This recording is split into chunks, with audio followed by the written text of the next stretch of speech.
নিজেদের জমিতেই বহুতল তুলতে পারবেন ঝুপড়িবাসীরা, যুগান্তকারী পদক্ষেপ রাজ্যের। নমস্কার, আমি রণজিৎ শাহ আর আপনারা দেখছেন দ্য লোকাল জার্নালিস্ট। এর আগে কলকাতায় ঠিকা জমিতে বহুতল তুলতে গেলে ছাড়পত্র নিতে হতো কলকাতা পুরসভার থেকে।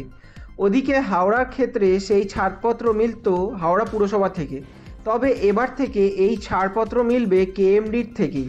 এবার থেকে জমিতে বাড়ি করতে চেয়ে আবেদন করলেই 15 দিনের মধ্যে লিজ ডিড দেওয়া হবে বলে জানা গিয়েছে।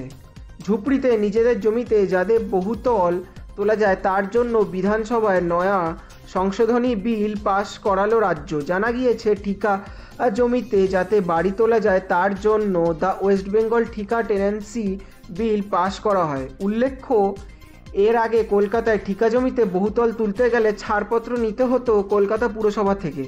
ওদিকে হাওড়ার ক্ষেত্রে সেই ছাড়পত্র মিলত হাওড়া পুরসভা থেকে। তবে এবার থেকে এই ছাড়পত্র মিলবে কেএমডির থেকেই। এবার থেকে ঠিকা জমিতে বাড়ি করতে চেয়ে আবেদন করলে 15 দিনের মধ্যে ঠিকা জমি লিজ ডিডে এর পাশাপাশি ঠিক মিউটেশন দেওয়া হবে বলে জানা গিয়েছে। এমনকি ঠিকা ভাড়াটে বিল্ডিং প্ল্যানের জন্য আবেদন করলে অনুমোদন মিলবে 15 দিনের মধ্যেই। এরকম আরও খবরের ওপর চোখ রাখতে ফলো করুন আমাদের চ্যানেল দ্য লোকাল জার্নালিস্টকে।